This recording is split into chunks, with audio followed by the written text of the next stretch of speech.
5 anecdotes sur Ariana Grande. 1. Elle doit son prénom à un dessin animé. Ariana n'est pas un prénom commun aux États-Unis.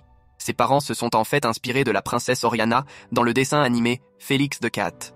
2. Elle a commencé à Broadway. À 15 ans, Ariana Grande a joué la pom-pom girl Charlotte dans la comédie musicale 13. Elle a fait plus d'une centaine de représentations à Broadway avant de décrocher le rôle de Cat Valentine dans la série Victorious sur Nickelodeon, qu'elle a interprété pendant 4 ans. Elle a également joué dans Snow White Christmas en 2012 avec Neil Patrick Harris avant de se consacrer uniquement à la chanson et de sortir son premier album Yours Truly en 2013. 3. Elle est féministe. Ariana Grande a eu pour modèle sa mère, Joanne Marguerite Grande, chef d'entreprise. Dans une interview accordée à Complex en 2013, elle raconte « Elle est la femme la plus badass et la plus indépendante que vous ayez jamais rencontrée, pas le genre à préparer des cookies. » Alors, elle aussi est devenue badass et féministe.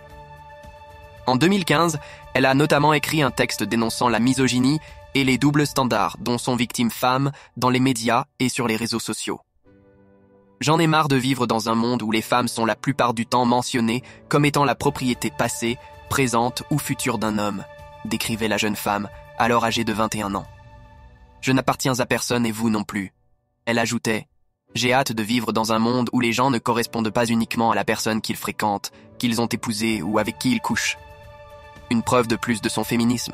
Sa chanson « God is a Woman », traduction « Dieu est une femme ». 4. Elle est experte en imitation. Ariana Grande n'a jamais pris de cours de chant. Elle a appris seule à utiliser sa voix de soprano couvrant 4 octaves, une note et un demi-ton, en imitant ses stars préférées comme Whitney Houston. Résultat, elle sait l'imiter à la perfection. Tout comme Céline Dion, Christina Aguilera, Mariah Carey, Britney Spears. 5. Elle a fait un duo avec Kenji Girac dans une version du titre One Last Time, sorti en 2015. C'est Kenji Girac qui chante les refrains en français. Une idée de leur maison de production commune, Mercury.